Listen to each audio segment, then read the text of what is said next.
Por isso eu quero dizer que esse ano de 2022 para vocês é o ano de viver a promessa. Amém? Vamos ler o texto de Êxodo capítulo 17, versículo 8.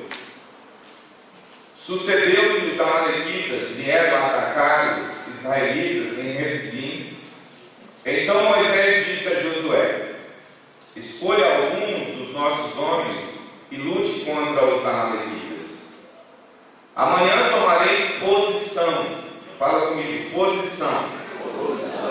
Amanhã tomarei posição no alto da colina com a vara de Deus em minhas mãos.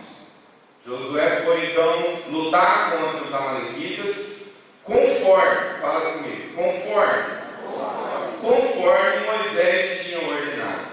Moisés, Arão e Hur, porém, subiram ao alto da colina. Enquanto Moisés mantinha as mãos erguidas, os israelitas venciam. Quando, porém, as abaixava, os amalequitas venciam. Quando as mãos de Moisés já estavam cansadas, eles pegaram uma pedra e a colocaram debaixo dele, para que nela se assentasse. Arão e Hur mantiveram erguidas as mãos de Moisés, um de cada lado, de modo que as mãos permaneceram firmes até o pôr do sol. E Josué derrotou o exército amalequita ao fio da espada. Depois o Senhor disse a Moisés: escreva isso no rolo como meio. O que está escrito aí na sua Bíblia? Como memorial. Lembra que eu disse para vocês ontem à noite? Nós precisamos registrar os nossos memoriais, os nossos momentos, as palavras que nós recebemos, a direção que Deus dá, as vitórias que você recebe, né? As bênçãos que o Senhor estabelece na sua vida. A gente precisa ter isso registrado em algum canto da nossa Bíblia, em uma agenda, né? Em algum lugar a gente precisa registrar memoriais. Ontem o pastor Carlos, né, veio me mostrar o registro de uma palavra no final do texto que nós lemos, porque Deus abençoou Abraão, abençoou Isaac, porque Abraão obedeceu. Palavras que estão registradas e que têm a ver conosco, né, com a nossa vida, com a nossa família, com a nossa igreja. E essa manhã eu quero pensar com vocês sobre um tema: equipe nota 10. Você foi chamado para fazer parte de uma equipe nota 10. Amém? Qual é o nome dessa equipe? Igreja Betel. Amém? Qual que é o nome do capitão, do general aí, do cabeça, do líder que Deus estabeleceu para estar na linha de frente dessa equipe? Vocês sabem o nome dele, não? Como que é? José Roberto. Esse homem de Deus. Nós vamos pensar sobre isso nessa manhã. Cada um de vocês aqui que está aqui nessa manhã, Deus estabeleceu vocês para um papel muito bem definido na vida dessa igreja. E quando a gente pensa, né, em equipe nota 10, talvez soa, ou talvez possamos interpretar, em dizer: será que isso tem a ver com uma pontuação? Equipe nota 10 tem a ver com uma pontuação? Será que tem a ver com a cobrança de perfeição, onde ninguém tem a chance de errar, porque está dizendo que é nota 10? Será que é a cobrança de resultados e a negação de processos? Deixa eu dizer uma coisa para você. Jesus teve uma equipe, não teve? Jesus montou uma equipe para ele de 12. E nessa equipe, quando você olha para os 12, ela foi uma equipe perfeita? Não, Jesus compôs uma equipe de homens imperfeitos. Nós somos uma equipe composta por homens, mulheres, jovens, adolescentes, né, líderes, mas nós não somos perfeitos. Pastor, então por que o Senhor está intitulando, né, essa manhã equipe nota 10? Porque vocês são nota 10. Amém? Porque vocês são nota 10. Se você é professor aqui, avalia seus alunos pelos resultados, por aquilo que ele fez na prova, você vai dar lá para ele uma nota, não é? Então, para tudo que eu estou olhando aqui, desde ontem que eu cheguei, desde a minha primeira passagem, a minha segunda passagem aqui, é dar a vocês uma nota 10, pelo que vocês são, pelo que vocês estão fazendo e por aquilo que vocês ainda irão fazer juntos. Amém, queridos? Vocês são a equipe nota 10 que faz parte do reino de Deus. Agora, eu quero pensar com vocês sobre alguns princípios que vão sustentar essa equipe nota 10. E foram os mesmos princípios que sustentaram a equipe de Moisés. Esses mesmos princípios que foram exigidos para a equipe de Jesus. E esses mesmos princípios que quando a gente olha para a igreja, a gente olha para o corpo, a gente percebe que o Senhor quer que eu e você os coloquemos em prática.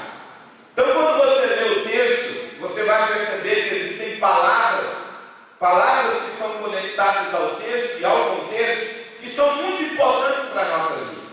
Houve um período em que Moisés ele se aproxima do povo e o povo está orando.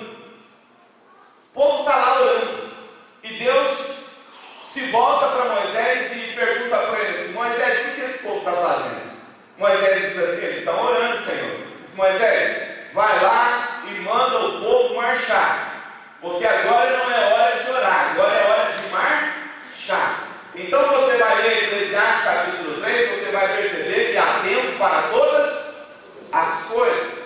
Naquele exato momento, o que Deus queria era que o povo marchasse, porque a oração só não resolveria a vida deles. Mas aqui, quando eu olho para a equipe de Moisés, Moisés vai olhar para a sua equipe e vai ter para eles uma direção. Deixa eu dizer uma coisa para você: tudo começa com uma visão. Deus mostra isso para Moisés. E quando Deus mostra para Moisés, e Deus coloca Moisés nesse cenário de guerra, e Deus nunca vai colocar os seus no cenário de guerra para perder, mas vai colocar para ganhar, para vencer. Então Deus não colocou Moisés, Josué, Arão e Hur numa fria. Deus colocou eles à frente de uma guerra, e nessa guerra Deus estava com eles. Agora preste atenção numa coisa: uma equipe precisa ser ajustada por uma visão, mas uma equipe só pode ter uma visão, porque se ela tiver visão mais visão, o resultado é divisão. Então, se eu colocar aqui na frente de vocês 2 pastores, ou 3 pastores, ou 3 líderes de ministérios específicos de áreas da igreja, e o pastor José Roberto olhar para eles e falar assim: agora vocês vão liderar, hoje vocês vão liderar. E aí cada um estabelece uma visão. E aí um diz para você: vira para a direita, o outro diz: vira para a esquerda. Não, nós temos que seguir em frente. Vocês vão ficar divididos. E a pergunta que vai ser feita para o outro: para onde nós vamos? Na verdade, aonde eles querem nos levar? Aonde eles querem fazer a gente chegar? Porque um está dizendo para ir para a direita, o outro está dizendo para ir para a esquerda, o outro está dizendo para seguir em frente. Então preste atenção: a visão que Deus estabeleceu para essa igreja, ela nasce no coração do líder dessa igreja. Deus dá a visão para o líder, Deus dá a visão para o pastor. E tudo aquilo que vem do corpo, tudo aquilo que é recebido das partes que cooperam, seja pelos pastores auxiliares, seja pelos outros líderes de ministério, seja pela igreja, são estratégias que Deus vai trazer e de repente compartilhar com esse líder para que essa estratégia se ajuste à visão. Mas nunca chegue e diga para o seu líder, para o seu pastor: pastor, eu tenho uma visão. Não, fala para ele: eu tenho uma estratégia. Se a estratégia que eu tenho se encaixar na visão que Deus está te dando, e se o senhor entender que é de Deus e que vai frutificar e que vai abençoar a nossa igreja, eu gostaria de orar, eu gostaria de entregar isso aqui que eu tenho compartilhado. Porque o que mais a gente tem numa equipe nota 10 são pessoas de sugestões. Eu gostaria que essa parede pintada. Eu gostaria que aquele salão que está ali fosse terminado, acabado. Aí a pessoa ela vai apresentando sugestões. Eu fiz uma reunião com uma equipe de liderança e eu permiti com que eles participassem dessa reunião dando sugestões, com mais de 20 líderes. E cada um deles deram 2, 3 sugestões. E eu fui anotando em papelzinho diferente o nome de cada um deles. Quando terminou, o último de falar, eu entreguei as sugestões na mão de cada um deles. Eu disse, agora executa. Porque dar sugestão é a coisa mais fácil. Trazer do seu pastor sugestões é a coisa mais fácil. O que mais a gente tem são sugestões. E a visão, ela não precisa só de sugestões. A visão, ela não precisa só de opiniões. Então, o que nós precisamos, pastor? Uma equipe nota 10 precisa de posicionamento. Esse é o primeiro princípio. Fala comigo, posicionamento. Moisés, Josué, Arão e Ur venceu aquela guerra porque eles tiveram o quê? Posicionamento. Meu irmão, em nome de Jesus, a sua vida espiritual, ela vai dar uma guinada, ela vai dar um salto, ela vai ser melhorada, ela vai ser aperfeiçoada quando você tiver posição. Posição para orar. Pastor, eu quero ser um pregador do Evangelho, eu quero ser alguém que ensina na escola bíblica dominical, eu quero ser alguém que um dia ministre um dos cursos da Universidade da Família. Você precisa do quê? De posição. Você precisa ler a Bíblia para pregar. Você precisa ler a Bíblia para conhecê-la, para conhecer a Deus, para conhecer Jesus, conhecer o Espírito Santo, conhecer a palavra dele. Você precisa ler outros livros, você precisa ouvir outras pessoas, você precisa se preparar para poder dar aos outros aquilo que você tem recebido. Então preste atenção, pastor, eu quero que o meu ministério prospere. Glória a Deus, você precisa de posição. Você precisa de posicionamento. Quanto tempo de oração você tem dado? Quanto tempo de jejum você tem dado? Quanto tempo de dedicação você tem se empenhado para aquele ministério específico? Ah, pastor, eu estou aqui nessa manhã e eu sou alguém que cantava e não canto mais. Pastor, eu sou alguém que pregava e não prego mais. Pastor, eu sou alguém que liderava e não lidero mais. Pastor, eu sou alguém que estava junto com a equipe e eu não estou mais. Nessa manhã, Deus me trouxe aqui para dizer para você que você precisa mais do que posicionamento. Você precisa de um reposicionamento. Porque você saiu do propósito de Deus para a sua vida. E quando você sai do propósito de Deus para a sua vida, não fique esperando comprometimento de Deus com quem não tem comprometimento com Ele. Não adianta a gente ficar cobrando algo de Deus quando eu não estou fazendo a sua vontade. Porque o que me abençoa, o que abençoa você, o que abençoa a equipe nota 10, o que abençoa a nossa família, nossa igreja, é a obediência ao comando, à voz, à orientação que Ele traz para o nosso coração. Pastor, mas eu saí da minha posição porque eu não concordava com isso. Porque eu discordo da visão, eu discordo da estratégia. Meu irmão, em nome de Jesus, pelo amor de Deus, nessa manhã, aprenda uma lição. Deus não te chamou para fazer parte de uma equipe chamada igreja, para ficar aqui discordando. Deus te chamou para cooperar. Amém? Deus chamou você como homem para te estabelecer aqui, para você ser um cooperador com a visão, com o seu líder. Deus te chamou como mulher para estar nessa igreja, não é para discordar, mas é para cooperar com a visão que Deus tem dado ao seu líder. Jovens, adolescentes, crianças, líderes, vocês que estão aqui nessa manhã, foram chamados não para gerar um espírito de discordância, mas um espírito de cooperação com a visão que Deus tem estabelecido nesse lugar.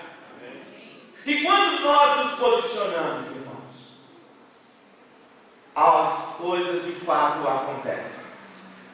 Então, se você saiu da posição, hoje de manhã, a palavra para você é volte.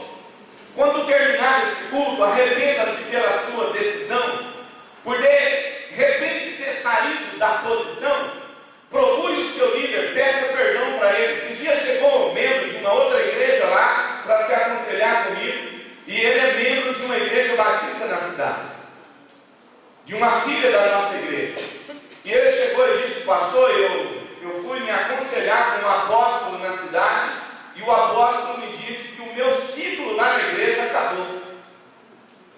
E eu vim aqui para conversar com o Senhor, porque a minha história de vida cristã começou aqui, começou nessa igreja, começou com o Senhor que me discipulou, o Senhor que me batizou, e eu queria saber o que o Senhor pensa. Eu falei assim: o que eu penso é que esse homem que falou com você, ele não falou em nome de Deus, ele falou por ele, porque essa palavra ciclo, ela não tem nada a ver dentro dessa área de aconselhamento e dentro do que Deus quer dirigir a sua vida nesse momento. Deus te plantou naquele lugar, Deus te colocou naquela igreja, Deus te estabeleceu lá, Ele estava plantando, já estava ministrando, Deus te colocou lá, e você precisa voltar, fazer o caminho de volta, pedir perdão para o seu pastor e se reposicionar no lugar que Deus te colocou.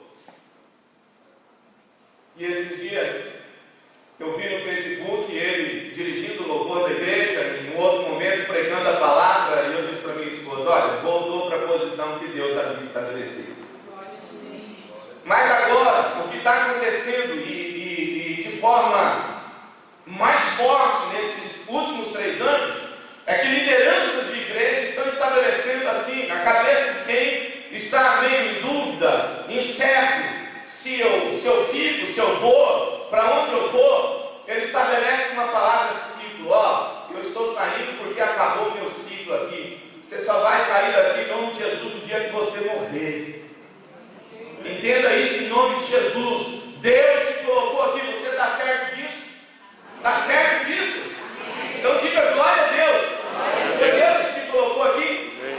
Está convicto disso? Amém?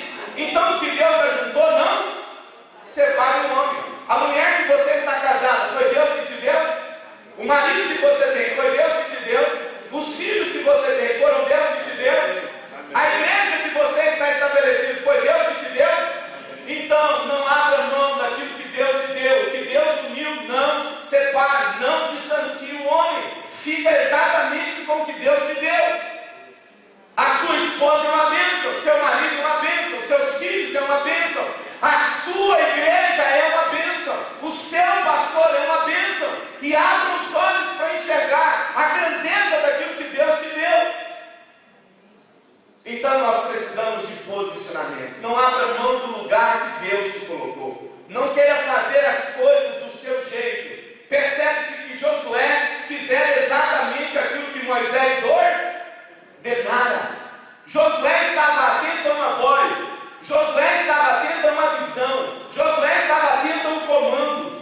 Nós não podemos ser guiados pelo nosso coração, porque a Bíblia diz que o nosso coração é enganoso. Nós precisamos de liderança sobre a nossa vida, nós precisamos de voz de comando sobre a nossa vida. Você não foi chamado para estar nesse lugar para fazer carreira solo, você foi chamado para fazer parte de uma equipe. Seja você homem, seja você mulher, seja você jovem, adolescente, criança, líder, Deus te chamou para estabelecer você numa equipe. Ah, pastor, agora eu compreendi que eu sou tão bom no que eu faço, que eu não preciso do meu pastor, eu não preciso dos pastores auxiliares, eu não preciso de líder, eu não preciso de auxílio ou cooperação da igreja, porque eu entendi que agora eu sou bom. Quando alguém chegou para Jesus e disse para ele assim: Jesus, o Senhor é bom, ele olha e diz assim: bom é só o Pai, só o Senhor Deus. Deixa eu dizer uma coisa para você: você pode se tornar um bom cooperante nessa igreja. Para ser um bom cooperante nessa equipe nota 10, você precisa de posicionamento. Você posicionado, você vai ouvir a voz de Deus, você vai se submeter à voz de Deus, você vai obedecer àquela voz de comando, você vai prosperar naquela voz de comando, a sua família vai prosperar naquela voz de comando, a igreja vai prosperar naquela voz de comando, mas a gente precisa de posicionamento. Amém, queridos? Pastor, qual que é o segundo princípio que foi estabelecido para a equipe de Moisés, para essa equipe nota 10, e que nós também podemos estabelecer para a Igreja Batista Betel e Presidente Prudente? Dependência. Diga comigo: dependência. Dependência.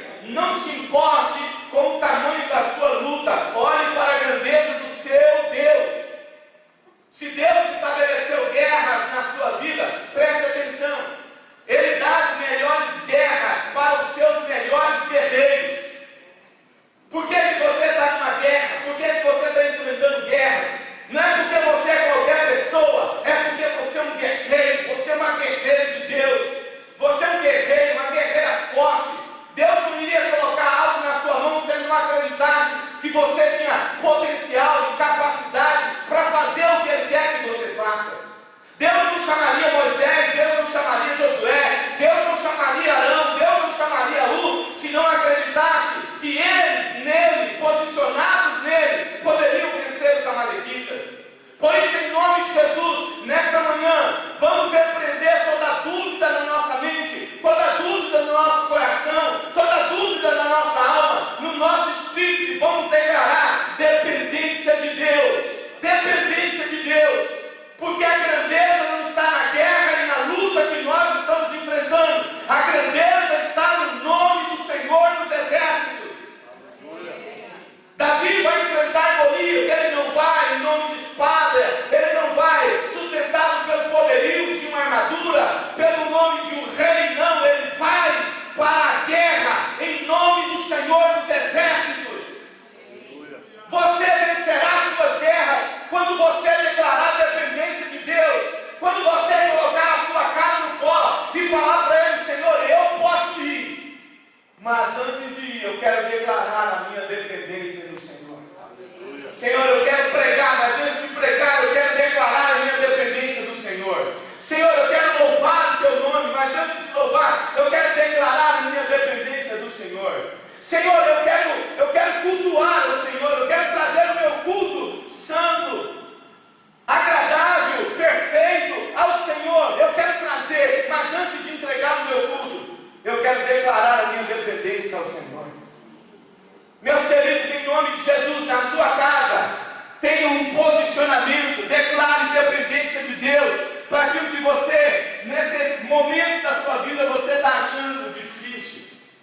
Ô pastor, o senhor vem falar sobre posicionamento, o senhor vem falar sobre dependência no tempo em que eu estou enfrentando uma crise, no tempo em que eu estou enfrentando uma luta. Deixa eu dizer para você, se a crise que você está enfrentando tem te ensinado alguma coisa, tem te ensinado a se posicionar em Deus, tem ensinado você a depender de Deus, isso não é crise, isso é escola. Você está aprendendo, é escola. Toda crise que não te ensina nada é crise. E o propósito dessa crise é apagar a sua história. O propósito dessa crise é eliminar você do propósito. Mas quando você está aprendendo, você está se alinhando ao coração de Deus, à vontade de Deus, você está ouvindo, você está obedecendo, você está caminhando, você está permitindo o vento te direcionar. Isso não é crise, isso é dependência de Deus.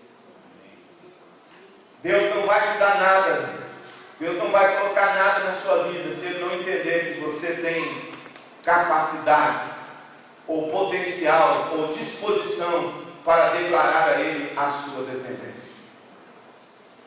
Aconteceu isso com a equipe de Moisés. Houve uma declaração de dependência. Quem vai fazer o quê?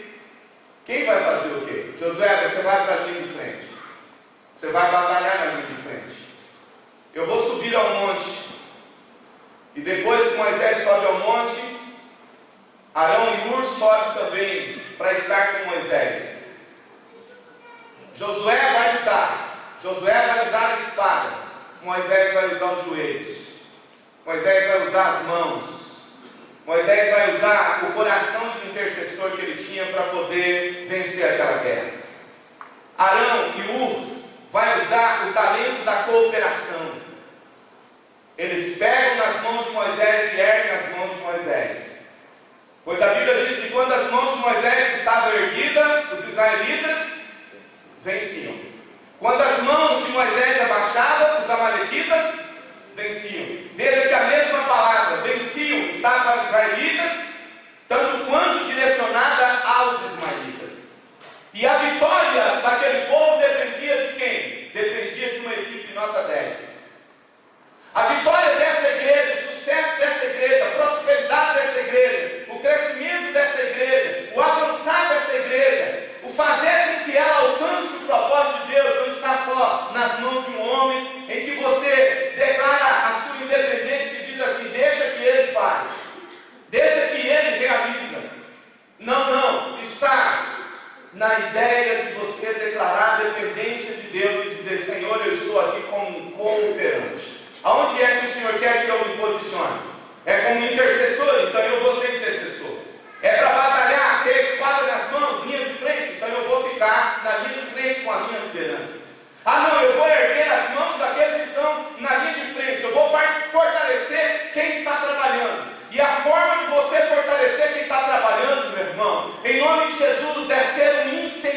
favor.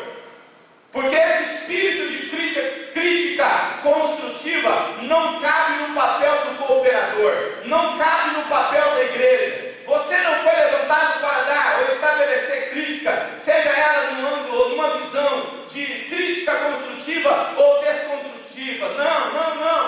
Você foi chamado para cooperar. E quem está fazendo o que mais precisa é de alguém que se levanta e diz assim: eu estou orando por você. O que você está fazendo vai dar certo. Deus está contigo. As mãos do Senhor é contigo. Você quer transformar o seu pastor no leão? Chega para ele e diz: pastor, nós estamos no caminho certo. Pastor, nós estamos na direção certa. Pastor, continua com os braços erguidos, porque nós vamos sustentar os seus braços. Você olha para sua esposa, que é 50% ou mais do seu ministério, pega as mãos dela e ergue e diz assim: minha amada, não abaixe a guarda, continue olhando para o Senhor, o Deus que nos chamou, o Deus que chamou vocês, o Deus que estabeleceu vocês, está guiando, está orientando, Ele está sustentando a visão, Ele nos trouxe aqui ao 16º aniversário, e Ele continuará fazendo com que outras celebrações e outras festas aconteçam, porque Ele chama, Ele treina, Ele capacita e Ele envia. Deus, nós precisamos ser uma equipe nota 10 que declara dependência de Deus. Dependência de Deus quando nós estamos aqui, e dependência de Deus quando nós estamos na nossa casa. Dependência de Deus quando nós estamos nos cultos presenciais, e dependência de Deus quando nós estamos no trabalho, quando nós estamos nos dias da semana, distantes talvez um do outro aqui, mas conectados ao coração de Deus. Declarando dependência. Ontem eu falei sobre o Deus de promessas. Mas eu quero dizer que o mesmo Deus de promessas é também o Deus do impossível. Por isso, eu olho para a vida de Moisés, eu olho para a equipe de Moisés, eu aprendo um terceiro princípio. Um princípio que precisamos nos estabelecer nele. Terceiro princípio: reconheça. O valor do crescimento e das conquistas não está em vencer sozinho. O valor das conquistas e o valor de vencer guerras está em você fazer parte de uma equipe. Lá na sua casa você está lutando sozinho? Chama a sua família e diz: vamos nos tornar uma equipe 10. Vamos nos tornar uma equipe nota 10. E a única forma de você fazer da sua casa uma equipe nota 10 é você ser o sacerdote que Deus quer que você seja. É você ser a mulher que Deus quer que você seja. É você ser o filho que Deus quer que você seja. A única forma de nós sermos uma equipe que comemora, que celebra resultados, está quando nós trabalhamos juntos. Diga comigo, juntos. Porque nós não podemos dar valor ao crescimento, reconhecer valor ao crescimento, celebrar o crescimento, celebrar as conquistas, quando nós estamos divididos, porque o sucesso de celebrar o crescimento e celebrar as conquistas está em vencer juntos. Meu pastor está vencendo, eu estou vencendo também. O líder do meu ministério está vencendo, eu também estou vencendo. A minha igreja está vencendo, eu também estou vencendo. A minha família está vencendo, eu também estou vencendo. Por quê? Porque eu estou cumprindo o meu papel. Essa semana eu estava lendo um artigo, e esse artigo dizia assim, que a igreja do Senhor Jesus Cristo, estabelecida na terra, ela tem apenas 20% dela trabalhando e 80% dela assistindo e esperando os resultados. 20% que decide carregar o teclado, 20% que decide carregar o trabalho da igreja, os ministérios da igreja, e 80% dela fica assistindo. Deixa eu dizer, chegou um tempo na sua vida que você vai parar de assistir e você vai fazer parte agora dessa equipe de 20 e você vai transformar ela numa porcentagem maior, porque Deus te chamou não é para ficar sentado, Deus te chamou para guerrear. Amém? Deus te chamou para guerrear. Seja na linha de frente, seja para subir no monte e erguer os braços de Moisés, seja como intercessor, seja qual for o papel que Deus te estabelecer, aprenda, reconheça e faça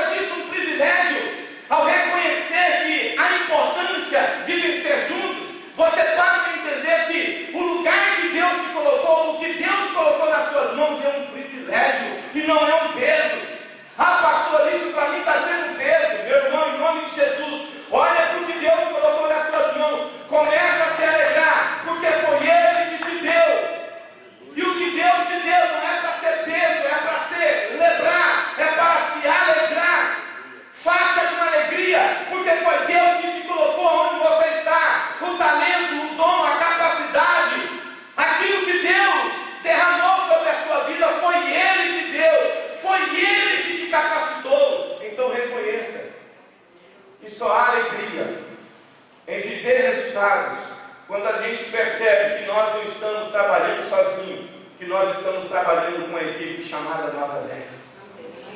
Amém? Aprenda a promover pessoas. Deus te estabeleceu num lugar, num ministério, numa área específica para promover pessoas. Você não foi chamado para cancelar pessoas, para desativar a fé das pessoas, para desanimar as pessoas, para tirá-las da tomada. Não, não, não. Você foi chamado para promover pessoas. E a única forma de você promover pessoas é estando do lado, é dizendo: eu estou aqui, conta comigo, eu sou o seu braço direito, eu sou o seu braço esquerdo, a hora que você precisar, conta comigo. Se nós ficarmos procurando os defeitos para apresentar àqueles que nos lideram, nós vamos encontrar 1000 defeitos. Pare de procurar defeitos na igreja, comece a olhar para a beleza da igreja, comece a olhar para a beleza daquilo que Deus tem colocado nas suas mãos, e vai até o seu pastor e o anime, olhe para a igreja e diga: pastor, nossa igreja está crescendo, pastor, o nosso povo está voltando, pastor, está tendo conversão no culto, porque eu estou orando por isso, eu estou jejuando por isso, pastor, nossa igreja vai ter 2 cultos, 3 cultos, a nossa igreja vai viver uma explosão de avivamento, de conquista de alma, de santificação, casais serão sarados, famílias serão curadas e estabelecidas nesse lugar, para servir, para cooperar. Reconheça isso em nome de Jesus. A alegria do coração de Moisés não era estar ali naquela guerra sozinho. A alegria do coração de Moisés era saber que ele tinha um Josué com ele, é saber que ele tinha um Arão com ele, saber que ele tinha um Ur com ele.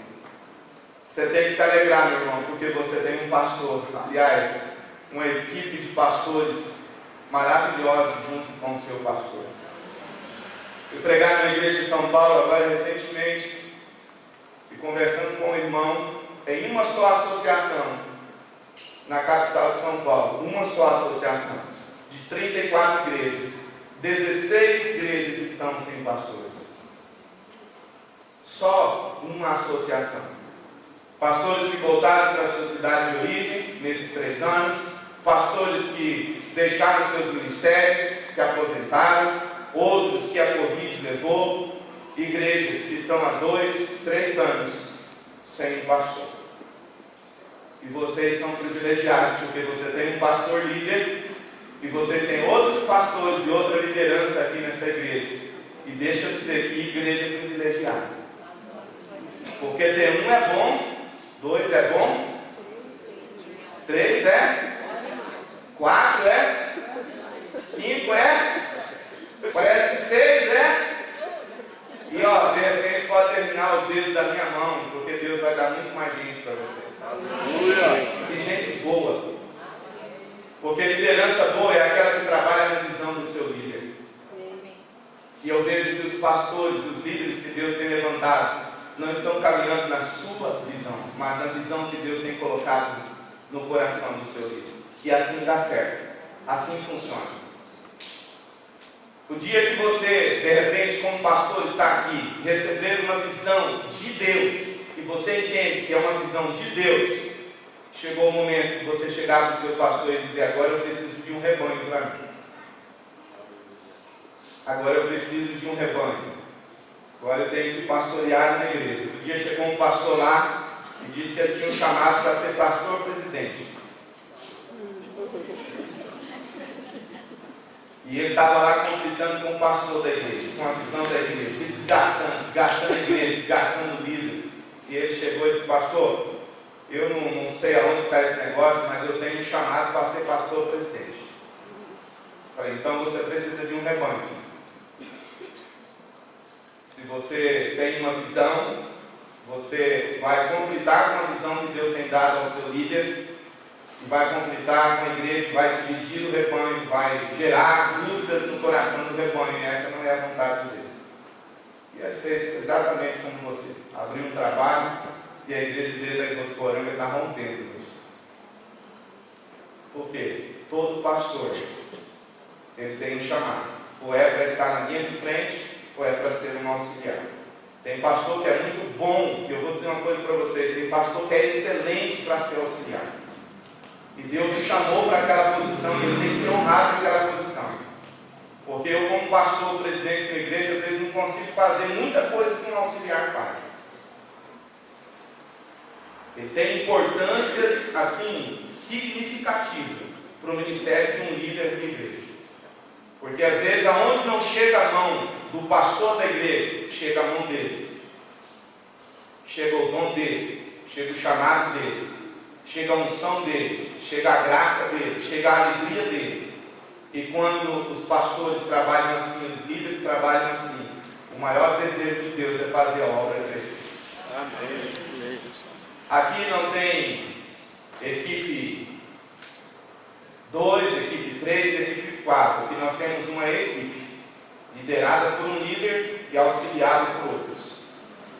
A igreja de Corinto estabeleceu grupos. Eu sou de Paulo, outro eu sou de Apolo e outro eu sou de Cristo. E quando a igreja se posiciona assim, não, eu sou desse, não, eu sou daquele, não, eu sou daquele outro. Meus irmãos, como eu disse para vocês, podem surgir, aqui vai surgir mais pastores nessa igreja. Mas antes de você honrar o pastor auxiliar, você precisa honrar o pastor da igreja. Porque você precisa honrar a visão. E uma vez que você honra o pastor da igreja também, ele vai honrar os seus liderados. Porque foi o que Moisés fez. Moisés, ele estabelece Josué, ele estabelece Arão, ele estabelece Ur numa posição, porque esse é o papel do pastor. Colocar os seus liderados no lugar certo. E quando ele coloca os liderados no lugar certo, ele é honrado, ele honra os líderes e a igreja também é honrada. Reconheça que o lugar que você está, não tem, o título do lugar que você está não tem tanta importância. Seja você um pastor presidente, seja você um pastor auxiliar, seja você um líder de ministério, o que tem importância é saber que você faz parte de uma equipe e que nessa equipe você está cumprindo com o seu papel. Amém? Amém. O outro princípio que a gente aprende aqui, que a gente olha para a equipe nota 10 de Moisés e vê que eles venceram, eles romperam por causa disso. Diga comigo, unidade. A unidade dessa equipe não é garantia de que tudo vai dar certo. Não, pastor, nós somos uma equipe nota 10. Isso é garantia de que vai dar certo, de que nós vamos vencer. Não. Pode não ser a garantia de que tudo vai dar certo, de que venceremos todas as guerras. Mas é a decisão de que vamos defender e apoiar uns aos outros em toda e qualquer situação. Porque a gente precisa entender que a nossa vida tem estações. Estações. Tem uma estação que eu planto, tem uma estação que eu cuido, tem uma estação que eu vou colher. Existem estações. Na estação que você planta, você precisa entender que nessa estação existem conquistas? Sim. Mas mais lentas. Nessa estação que eu cuido, existem conquistas? Sim. Mas com pequenas porções. Mas na estação da colheita, há resultados maiores. E nesse tempo de colheita, você é feliz, você é alegre, você é celebrativo. Mas preste atenção, existem épocas da sua vida que você não frutifica. E quando você não frutifica, o que você vai fazer? Você vai se colocar do lado de gente que está frutificando. Porque a celebração e a alegria do seu coração não pode se apagar. E a única forma de não apagar a alegria e o espírito de celebração na sua vida é se colocar do lado de gente que está frutificando. Entender que você plantou, você regou e agora você está esperando o tempo da sua colheita. Esperar o tempo da colheita não diz que você vai colher, vai frutificar, tem que esperar. Agora eu vou esperar com tristeza, eu vou esperar com desânimo. Não, celebre com alegria a conquista de outros que estão do seu lado. Tem gente que está crescendo, tem gente que está rompendo, tem gente que está sendo abençoada, tem gente que está prosperando do seu lado. Coloque-se do lado dela e celebre, se alegre, porque a conquista dela vai te abençoar também, porque você faz parte de uma só equipe, você faz parte de um só corpo. Pastor, eu estou tentando, eu estou fazendo de tudo, e a coisa parece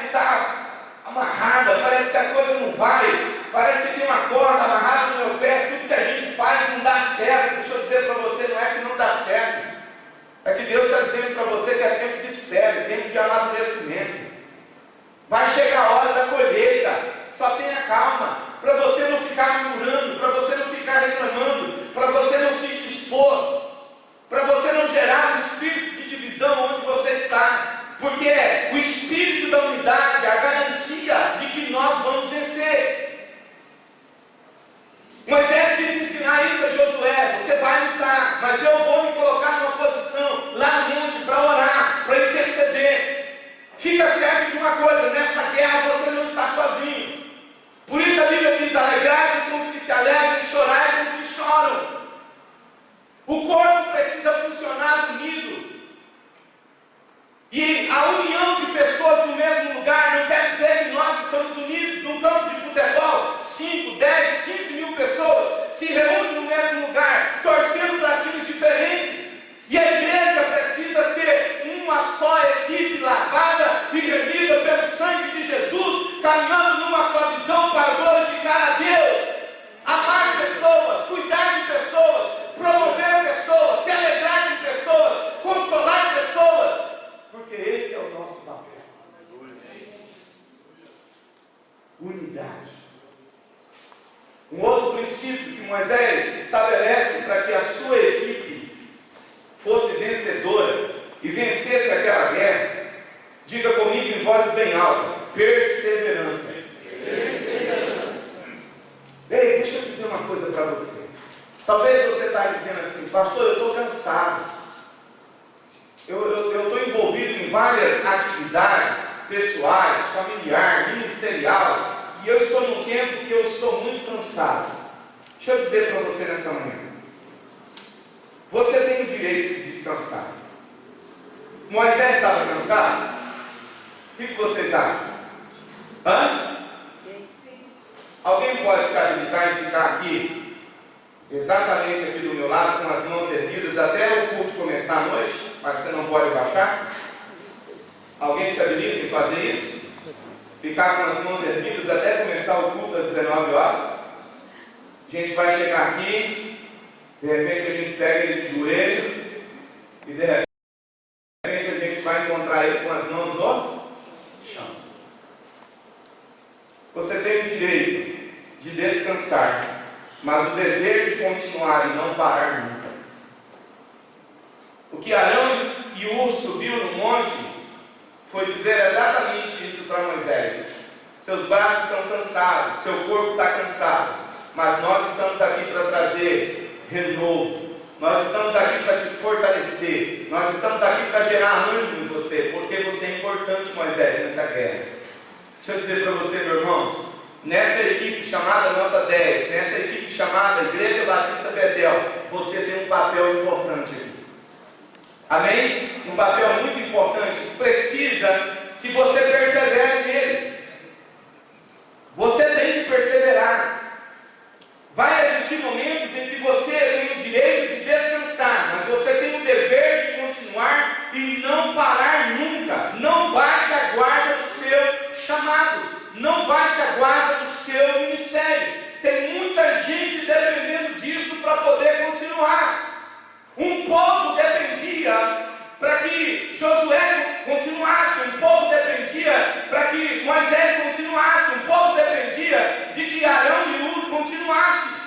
Tem um povo dependendo, meu irmão, que você continue lutando, com que você continue com as suas mãos erguidas, com que você continue posicionado. Existe uma igreja que precisa de você, existe uma família espiritual que precisa de você posicionado, dependente de Deus, reconhecendo o seu real papel, enxergando isso como privilégio. Existe um povo, uma igreja que quer ver em você um espírito de unidade.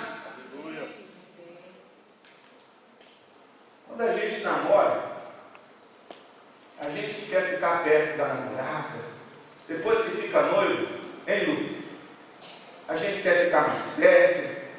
E aí, pastorzão, quando a gente casa, inicialmente a gente quer ficar mais perto ainda. Porque intitulado numa parte inicial do casamento o período de lua de mel. Deixa eu dizer uma coisa para vocês.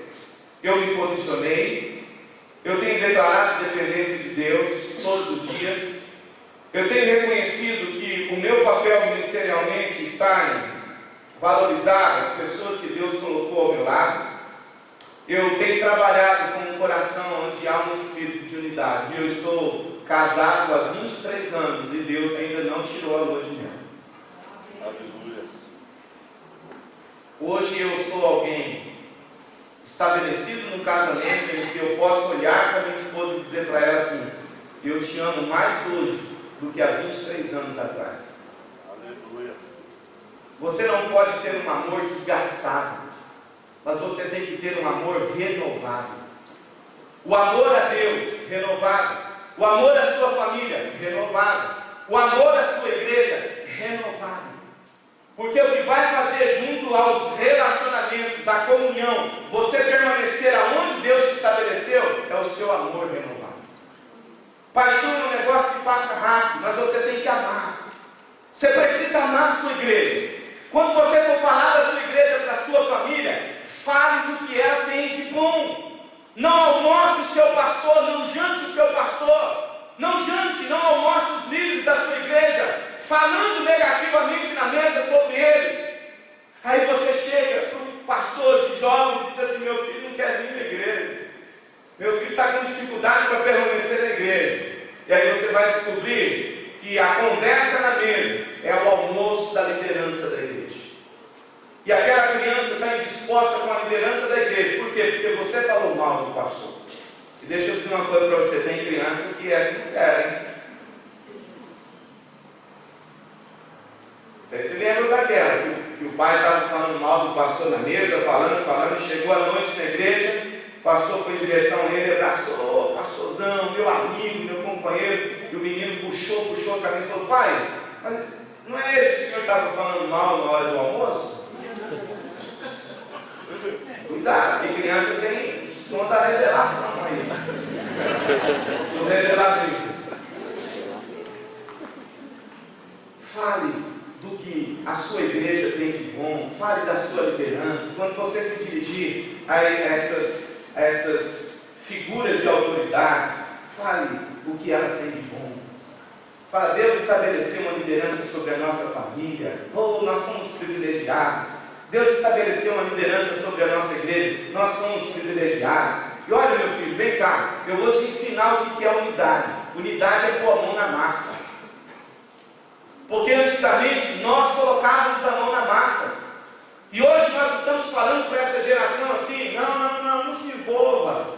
Porque se você se envolver, você vai arrumar dor de cabeça, você vai trazer para você crises. Porque quando a gente se envolve, a gente vai ver as crises dos outros. E as crises dos outros podem gerar crises em nós. Então não se envolva. Eu não quero você envolvido em área nenhuma da igreja. Então o pastor chama para de repente trabalhar em alguma área, seja aqui na construção, seja em qualquer outro ministério, ou evangelismo, seja qual for. E aí o pai diz assim: não, filho, não vai não, amanhã você tem aula, você vai ficar cansado, você vai se indispor, não vai não, filho. Deixa eu dizer uma coisa para você: você quer ensinar seu filho que é unidade? Ensine ele a colocar a mão na massa. O que você está fazendo, tenta carregar o seu filho junto. Tenta carregar sua filha junto. Quando ele se dispor para fazer alguma coisa em relação à igreja, ao corpo, seja o maior incentivador, seja o maior motivador do seu filho e da sua filha. Pai, eu estou pensando em ir no culto dos jovens. Aleluia, eu vou te levar. Adolescente, responde: eu estou querendo ir na igreja, pastor. Pai, eu estou querendo ir no retiro, eu estou querendo ir nesse encontro. Fica tranquilo, porque eu vou te levar. Mas Paulo, eu estou sem grana. Eu pago a inscrição para você. Mas você vai. Você vai participar. Porque você é o maior incentivador do seu filho às coisas espirituais e o ensina a pôr a mão na massa. Ele cresce, vai estar estabelecido nessa igreja, vai assumir o legado que você deixou, vai dar continuidade ao que você estava construindo. Por quê? Porque você ensinou o seu filho. Muitos se perdem na adolescência, muitos se perdem no período de juventude. Por quê? Porque nós não queremos que ele se envolva. O irmão chegou e disse: pastor, minha esposa está trabalhando em São Paulo E eu estou frequentando uma igreja lá e eu estou gostando do que eu estou vivendo. Eu disse: o que você está vivendo? Eu disse assim: olha, pastor, eu chego a hora que o culto já começou, o pastor fez a abertura lá no culto, eu chego exatamente nessa hora. 90% da igreja já está ali, os últimos, na verdade, sou eu, mais um grupinho bem pequeno, e eu chego quando o culto já começou. E a hora que o pastor fala sobre dar a bênção pastoral, ou a bênção apostólica, eu e a minha esposa, vamos para o carro.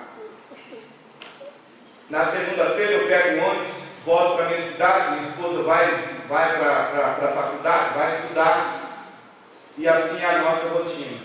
E ele disse: pastor, eu não tenho me envolvido com a igreja, tem sido um tempo tão bom. Eu disse: sabe o que significa esse tempo tão bom que você está dizendo para a sua vida? Morte espiritual. Sabe o que esse tempo tão bom que você está dizendo para a sua vida vai te levar? A destruição da sua família. De fato, isso e outras coisas aconteceram. Se eu tirar o seu braço direito do seu corpo e colocar ele em algum lugar e dizer assim: não se envolva com o restante do corpo, o que vai acontecer com esse braço direito? Ele vai morrer, porque ele precisa de sangue. Ele precisa de uma outra parte que o alimente, que dê equilíbrio para ele, para as suas funções. Você precisa estar conectado num espírito de unidade à igreja que Deus te colocou. Amém, irmãos? Amém? Diga glória a Deus. E eu encerro com o último princípio. Quem foi o maior líder dessa equipe? Será que foi Moisés? Será que foi Josué? Será que foi Arão? Ou foi Ur? Quem você arrisca dizer? Talvez para alguns aqui foi Josué. Talvez para outros, não. O maior líder daqui foi Moisés. Não, pastor. O maior líder aqui foi Arão. Não, o maior líder aqui foi Ur. Deixa eu dizer para você: o melhor líder que se estabeleceu nessa equipe foi aquele que gerou encorajamento. Vocês acham que quando Josué estava ali em batalha, Josué não se cansava? Sim, ele se cansou, ele se desgastou. Mas Moisés estava ali com uma palavra de encorajamento. O subir ao monte e se colocar naquela posição era uma palavra de encorajamento. O que você precisa fazer nessa equipe chamada Nota 10 é ser um encorajador. Este é o verdadeiro tempo de romper. E como é que nós vamos romper? Como é que nós vamos vencer? Encorajando uns aos outros. Nós vamos vencer. Nós vamos vencer. Nós vamos vencer. O inimigo está se apresentando como algo que se aparenta ser grande. Mas ei, presta atenção, grande é o Deus que nós servimos. Amém? Nós vamos vencer. Como é que nós vamos vencer? Juntos. Quem é o melhor dessa equipe? Nós. Não é eu, não é você. Somos nós, trabalhando juntos, de mãos dadas, um só coração, um só espírito, uma só unidade, um só propósito, uma só fé, um só Deus, um só direcionamento. Então o céu se abre sobre a nossa vida. As coisas começam a acontecer. Você começa a transformar aqueles que são gatinhos do seu lado em verdadeiros leões, em verdadeiras leoas. Porque quem recebe encorajamento, irmãos, se torna um leão. Quem aprende a encorajar se torna um leão. Tanto aquele que encoraja quanto é encorajado recebe força de um leão para continuar, para batalhar, para exercer o seu papel bem definido por Deus, aonde Ele te colocou. E você não está aqui para desanimar ninguém. Deus te deu, em nome de Jesus, essa responsabilidade de ser um encorajador. Amém? Em nome de Jesus. Olha, eu fico olhando para vocês, construíram praticamente 2 igrejas aqui do lado, 2 templos, um embaixo e um em cima, e num período de pandemia. Amém. Sabe o que é isso, irmãos? É um povo encorajado. Aleluia.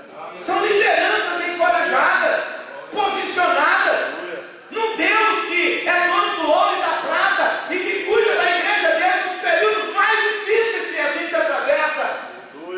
E quando Deus enxerga uma igreja posicionada, dependente dele, que reconhece que é um privilégio servi-lo, que tem visão, que tem unidade, que tem perseverança, que está encorajando um ao outro, meu irmão, as coisas acontecem. Aleluia. Quem está do lado de fora está olhando para essa igreja, está dizendo assim: essa igreja é vencedora. Esse povo é vencedor. Quando alguém passa aí de crise econômica, de crise política, de crise religiosa, por que não dizer isso também? Meus irmãos, vocês estão avançando e vão avançar muito mais em nome de Jesus. Amém? Você precisa estar aqui nessa manhã e entender isso. O que tira você do propósito, às vezes, é a falta de coragem e a falta de encorajamento. De estar no lugar, de se colocar num espírito menor que os outros. E quando você se coloca nesse espírito menor que os outros, você se coloca na autocomiseração, no complexo de inferioridade. E isso vai detonando você. Isso vai acabando com o seu mundo interior. E aí você diz: a Igreja Batista Betel, a Igreja Batista Betel é a igreja dos ricos. Tem uma irmã que se ousou falar isso para a pastora Amélia de Jales, há pouco tempo atrás, e disse: eu estou com dificuldade de frequentar essa igreja porque é a igreja de rico. Ela disse assim: vem cá, é mesmo, nós somos a igreja de rico. E nós vamos ser mais ricos ainda, porque a gente não tem ponto de helicóptero aqui. Vai ter, em nome de Jesus. Acredite, a riqueza dessa igreja não está na aparência que ela se apresenta, mas no Deus que aqui age, no Deus que aqui vive, no Deus que aqui atua. E você tem que estar aqui, não é por causa da aparência dela, é por causa da presença do Eu Sou. Ele está aqui, Ele é com você, Ele é com essa igreja. No 16º aniversário, o Eu Sou se faz presente. Para celebrar com vocês, para encorajar vocês, para dizer: vocês estão no caminho certo, continue, não sai do caminho, continue. Você é um encorajador. Anime quem está do seu lado. Quem está de cabeça baixa, levanta a cabeça dela. Quem está desanimado, anime. Quem está fraco, fortaleça.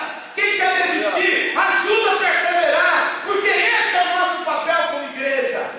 Em nome do Senhor Jesus. Amém? Josué derrotou o exército amalekita ao fio da espada. Você, guerreiro, vai vencer suas lutas, sabe? Diga: eu não posso dessa palavra, pastor. Escreva isso com memorial. Um memorial na tábua do seu coração, da sua Bíblia. Eu vou vencer as minhas guerras. Não, pastor, eu vou transferir minhas guerras. Não transfira as guerras que Deus colocou nas suas mãos. Não dê para outros as guerras que Deus estabeleceu para a sua vida. Porque guerrear as guerras que Deus quer que você guerreie é um privilégio. Caminhar com Eu Sou é um privilégio. Você vai vencer suas guerras, as suas lutas também. Amém? Amém. Em nome de Jesus, vamos ficar em pé, vamos orar.